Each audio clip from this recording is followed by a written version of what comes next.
Nah, untuk definisi kapasitor sendiri adalah sebuah device elektronik atau sebuah piranti elektronika yang berfungsi atau berperan untuk menyimpan muatan. Nah, tentu kita memiliki sebuah pertanyaan ya, kenapa muatan ini perlu disimpan gitu ya. Kita tahu sendiri dari dua sisi ya, dari sisi potensial listrik ya, potensial maupun dari hukum Coulomb, walaupun nanti muaranya sama ya. Jadi dari sisi potensial listrik, muatan ini mampu menghasilkan energi ya. Dari potensial listrik dia menghasilkan energi, nah dari energi itu sendiri nanti bisa kita konversi untuk menjadi energi yang lain. Yang paling umum konversi dari energi ini adalah ketika muatan itu bergerak. Ketika muatan itu bergerak, dia menghasilkan arus listrik. Sedangkan dari hukum Coulomb sendiri, kita tahu ketika ada dua buah muatan yang berinteraksi, minimal dua buah muatan, maka dia akan memiliki gaya, memiliki force ya. Nah, dari sini sendiri, dia tentu akan menghasilkan sebuah perpindahan muatan itu sendiri ya. Ketika muatannya sama ya, maka akan saling tolak-menolak. Ketika muatannya berbeda, maka dia akan saling tarik-menarik. Ketika dia bergerak, entah saling tarik-menarik atau tolak-menolak, maka muatan itu juga bergerak ya. Nah, ketika muatan itu bergerak, maka dia sesungguhnya punya energi kinetik ya. Dan energi itu sekali lagi bisa kita konversi ke energi lain. Dalam hal ini muatan listrik yang bergerak, maka dia akan menjadi arus listrik. Nah, di mana muatan ini disimpan? Kan pertanyaannya gitu. Muatan di sini disimpan adalah di plat ya. Di sini ada 3 jenis ya. Ada rectangular plates atau plat sejajar, ada plat melingkar, ada plat cylindrical ya. Jadi plat cylindrical berarti kan tabung ya, silinder. Jadi plat itu menyimpan muatan di sini ya, misal di plat sejajar ya. Dia akan menyimpan muatan di platnya gitu. Gitu juga di circular plate ya. Dia akan menyimpan muatan di masing-masing plat. Nah, di sini di tengah ada distance atau jarak. Nah, jarak ini merupakan jarak yang tidak boleh ditembus dari dua buah plat ya. Jadi bisa diisi dengan isolator. Jadi bisa isolatornya juga nanti bisa dikembangkan lagi. Kalau yang paling umum biasanya isolatornya bisa udara, bisa karena tidak menghantarkan listrik. Tapi nanti yang lebih advance lagi dia material DC, sebuah material namanya material dielektrik gitu ya. Nanti coba kita ulas ya. Nah, dari segi jenisnya sendiri walaupun sudah banyak berkembang ya, tapi yang paling umum adalah plat sejajar, lalu ada bola konduktor, ada silinder, dan tadi masing-masing plat sejajar ini juga rekayasanya banyak, jenisnya banyak, bola konduktor, silinder juga rekayasanya cukup banyak. Dan yang paling umum juga kita harus mengetahui ada namanya kapasitor variabel. Kapasitor variabel ini berfungsi untuk mengatur ya. Jadi kalau kapasitor variabel itu besar, kapasitansinya itu bisa kita atur gitu. Selanjutnya kita coba tinjau prinsip kerja kapasitor. Nah, tadi sudah disinggung bahwa kapasitor itu berperan untuk menyimpan muatan ya. Tapi sebenarnya ada yang lebih spesifik lagi harusnya ya, tidak sekedar menyimpan muatan. Lebih spesifiknya adalah muatan apa yang disimpan. Muatan yang disimpan adalah muatan yang terpolarisasi gitu ya. Muatan yang terpolarisasi. Apa yang dimaksud dengan polarisasi? Jadi polarisasi adalah ada yang mengatakan pengkutuban. Kalau pengkutuban masih belum paham juga adalah pemisahan lah. Kan muatan itu terdiri dari muatan positif dan negatif. Nah, muatan yang disimpan adalah harus terpisah. Jadi yang muatan positif dia terkumpul di muatan positif, misalnya ini kan muatan positif di atas. Nah, muatan yang tersimpan itu berbeda tanda gitu. Misalnya muatan positif ada di plat yang di sebelah atas, yang pada gambar ya. Lalu muatan yang negatif dia berkumpul atau terpolarisasi di plat yang ada di bawah. Itulah yang dimaksud dengan terjadinya penyimpanan muatan. Jadi enggak sekedar muatan disimpan, sesungguhnya juga sebuah material itu juga terdiri dari muatan-muatan, karena kan yang namanya material itu terdiri dari atom-atom. Atom-atom terdiri dari muatan positif dan negatif, kan gitu juga ya kira-kira konsepnya. Tapi belum tentu muatan positif negatifnya ini dia terpisah-pisah. Enggak, biasanya dia sudah saling terikat atau biasanya sudah netral. Nah, kapasitor ini prinsipnya adalah bagaimana muatan-muatan tersebut kita pisahkan. Jadi muatan positif kumpul di muatan positif, muatan negatif kumpul di muatan negatif. Kenapa dibuat sedemikian rupa? Ya, karena kita tahu bahwa ketika muatan positif dan negatif ini berinteraksi, maka dia akan menghasilkan sebuah gaya dan menghasilkan energi tentunya gitu ya. Maka ketika dia bergerak ya, muatan positif bergerak sini gitu kan, negatif gerak karena saling tarik menarik gitu. Nah, ketika muatan itu bergerak dia akan menghasilkan arus listrik gitu konsepnya. Kalau muatannya netral positif negatif ya tentu tidak menghasilkan apa-apa gitu. Selanjutnya saya coba ilustrasikan yang lebih detail ya. Jadi di gambar ini ada sebuah resistor ya. Lalu di sini ada sebuah kapasitor ya. Nah, dari sini terjadi pergerakan muatan ya. Tadinya kan di sini positif semua nih. Di sini positif semua gitu. Lalu di sini negatif ya. Negatif semua. Nah, ketika disambungkan dengan kapasitor, maka tadi muatan negatif ini dia bergerak gitu. Bergerak lewati resistor dan ke plat yang satunya gitu. Nah, di sini kan terlihat bahwa positif negatif. Nah, ini terjadi netral, jadi netral gitu kan. Tadinya di sini positif semua, tadinya di sini sebagian besar negatif. Nah, ketika disambungkan dengan sebuah tahanan atau resistor, maka dia akan bergerak. Ya, karena tadi adanya interaksi antara dua muatan gitu, interaksi dari minimal dua muatan. Nah, ketika dia melewati resistor atau tahanan, maka di sini sesungguhnya dia terjadi arus listrik. Karena definisi arus listrik adalah muatan yang bergerak gitu ya, muatan bergerak persatuan waktu. Nah, ketika muatan bergerak persatuan waktu melewati sebuah resistor, maka di sini akan terjadi beda potensial. Sederhananya kalau di resistor ini merupakan sebuah lampu lah ya. Nah, ketika dipasang kapasitor, lalu maka lampu ini dia akan menyala. Kurang lebih seperti itu. Ya. Nah, konsep ini sebenarnya konsep dari pengosongan ya. Kita lihat di sini ada grafik Q dan T. Nah, ini Q-nya berkurang ya. Berkurang kenapa? Karena terjadi pengosongan kapasitor ya. Karena muatannya bergerak sehingga menyebabkan muatan yang berbeda tanda lah ya. Muatan yang tidak netral dia berkurang kan. Karena dia terjadi terus pergerakan kan, terjadi terus pergerakan dari sebuah muatan sehingga nanti pas sampai di sini muatannya netral ya gitu. Jadi intinya prinsip kerja kapasitor adalah memanfaatkan muatan yang berbeda tanda, atau lebih dikenal dalam sisi akademik atau keilmuan adalah terjadi polarisasi muatan ya. Polarisasi artinya ya tadi yang positif ngumpul di positif, yang negatif ngumpul negatif.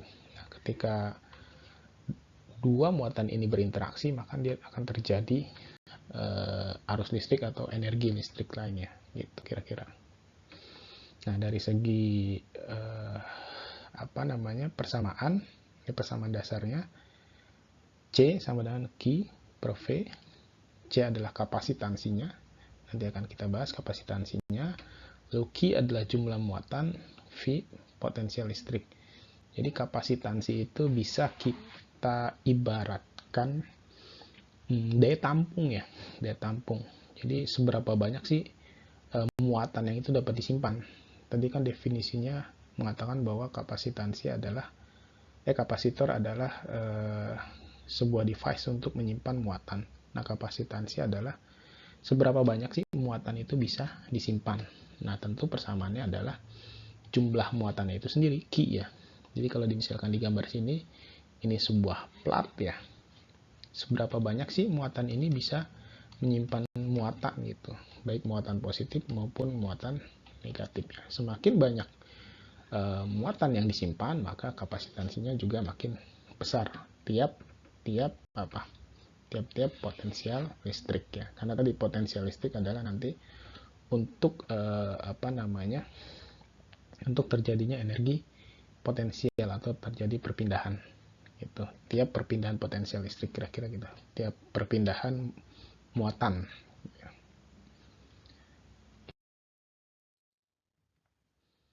Nah, ini kapasitansi kapasitor tadi ya, yang C itu tadi, C sama dengan Q per V gitu. Jadi kapasitansi kapasitor adalah kemampuan ya. Seberapa banyak sih kapasitor itu mampu menyimpan muatan. Nah, ini ada beberapa hal yang biasanya dibahas secara lebih detail. Ini kita coba bahas secara umum. Nah, kemampuan kapasitor itu dalam menyimpan muatan bergantung minimal ada 3 ya. Pertama dari luas plat, yang kedua ada material dielektrik, lalu yang ketiga ada jarak antar plat. Nah, kita bahas yang paling sederhana dulu, yakni luas plat ya. Kalau ini kita tentu mudah memahaminya ya. Tadi ya, semakin luas platnya ya, semakin luas platnya maka dia akan semakin banyak mampu menyimpan muatan ya. Luas segini ya tentu berbeda dengan luas yang cuma segini atau yang lebih kecil lagi itu. Nah, ini sangat bergantung pada muatannya. Semakin besar muatan ya atau semakin luas ya, maka tentu dia akan mampu menyimpan muatan semakin banyak ya. Ini konsep umumnya. Tapi dari konsep lebih advance lagi tentunya nggak sekedar plat ini dibikin luas, kan nggak mungkin kita bikin plat kapasitor, bukan nggak mungkin ya, tapi terlalu tidak efisien ketika kita membuat plat kapasitor seluas lapangan bola misalnya demi menghasilkan kapasitor yang besar gitu. Tapi tekniknya adalah bagaimana plat kapasitor ini mampu menyimpan muatan lebih rapat-rapat lagi gitu. Misal tadinya cuma misal dalam satu plat itu dia mampu menyimpan 1000 muatan gitu. 1000 muatan, bagaimana dengan luas yang sama dia bisa menyimpan 1 juta muatan. Nah, itulah sisi engineeringnya gitu. Dari sisi engineeringnya seperti itu. Tapi dari segi konsep adalah bagaimana menambah luas plat. Makanya sekarang sangat relevan, sangat sudah terbiasa kita menemukan perkembangan teknologi yang sangat maju dari sisi device elektronik ya. Bagaimana kita dulu kalau menyimpan data itu masih pakai flash disk, kita sekarang udah pakai flash disk ya. Pakai disket ya, dulu pakai disket, sekarang udah pakai flash disk yang kapasitasnya bisa ratusan giga, bahkan kita bisa menyimpan dalam 1 tera ya, itu dari segi hard disk ya. Sebenarnya tekniknya seperti itu, bagaimana plat itu yang tadinya hanya menyimpan sekian muatan dibikin sedemikian rupa gitu dengan dari sisi engineering sehingga muatan itu yang tersimpan itu lebih banyak dengan luas yang sama. Nah, biasanya itu sangat berkaitan dengan nanoteknologi gitu. Baik, itu dari segi luas plat.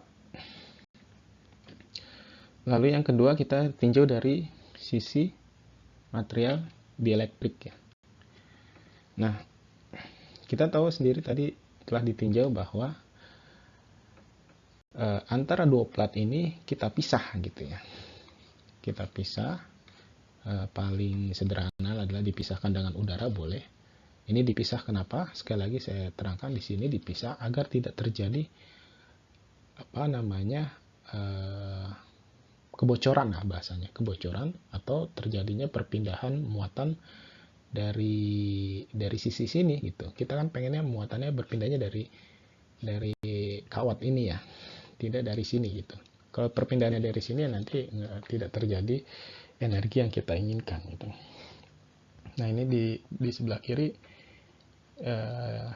kita pisahkan dengan insulator atau bahasa kita adalah isolator ya. Supaya apa? Supaya tidak terjadi perpindahan ya antara muatan positif dan muatan negatif lewat sisi sini. Lewat sini nggak terjadi perpindahan. Kita pengennya di sisi yang lain gitu, karena untuk mengoptimalkan energi listrik yang ada. Gitu.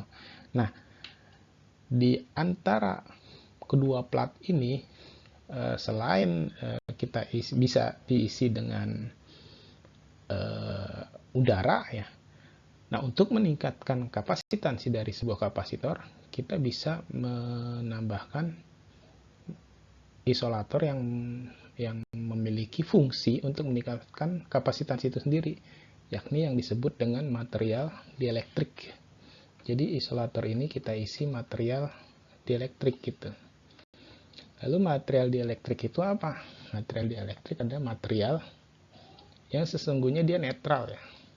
Sungguhnya dia netral gitu.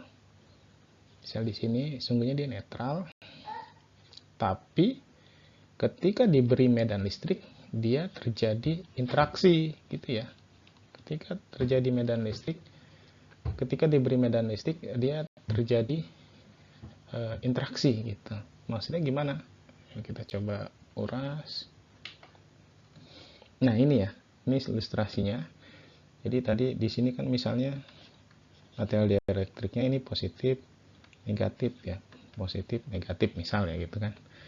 Nah, kita tahu sendiri bahwa di sisi sini ya, sini negatif, negatif, negatif, sini positif, positif, positif, gitu ya. Nah, kita tahu bahwa masing-masing muatan itu memiliki medan listrik. Nah, walaupun muatan yang di sini ya, muatan di sini tidak bisa berpindah ke sini karena terhalang oleh material dielektrik, tapi dia memiliki kemampuan lain yakni memiliki medan listrik. Ya, medan listrik ini yang menyebabkan terjadinya polarisasi ya.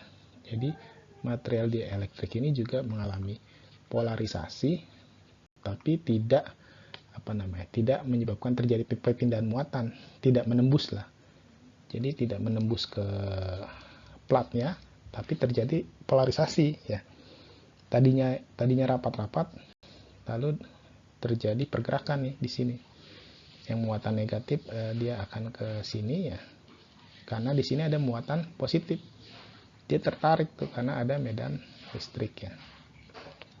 Yang muatan positif dia akan ke sebelah kanan ya, karena di sini ada muatan negatif gitu ya. Sekali lagi tadinya itu dia awalnya muatan netral di sini, positif, negatif, positif, negatif, positif, negatif gitu. Tapi ketika ada interaksi yang diakibatkan oleh muatan di plat, maka dia akan terjadi polarisasi juga, yang walaupun dia tidak menembus muatan tersebut ya. Dan ini yang menambah nilai dari kapasitansi dari sebuah kapasitor. Oke, terakhir, selain dari sisi material dielektrik, kita juga bisa menambahkan kapasitansi dari sisi jarak antar plat. Ini konsepnya sama dengan material di elektrik ya. Jadi kita tahu bahwa medan listrik E sama dengan K Q per R kuadrat. Dia berbanding terbalik dengan jarak ya, dia berbanding terbalik dengan jarak, sehingga semakin dekat jaraknya ya, semakin dekat jaraknya ya, maka dia nilai E-nya semakin besar gitu ya. Jadi kalau jarak antara plat ini diperkecil ya, maka E-nya semakin besar gitu. Nilai medannya semakin besar nanti akan mempengaruhi nilai dari C, nilai dari kapasitansinya gitu. Walaupun nanti perhitungannya ada sendiri ya. Yang penting kita memahami dulu dari sisi konsepnya gitu. Baik, mungkin itu penjelasan tentang teori paling dasar tentang kapasitor. Tentu nanti akan lanjut ke materi kapasitor dari sisi matematisnya, dari perhitungannya, tapi kita harapkan dari sisi konsepnya lebih paham dulu, sehingga ketika nanti kita masuk ke konsep matematisnya kita tidak terlalu rumit untuk memahaminya. Baik, mungkin itu dulu, semoga dipahami dan bermanfaat. Wassalamualaikum warahmatullahi wabarakatuh.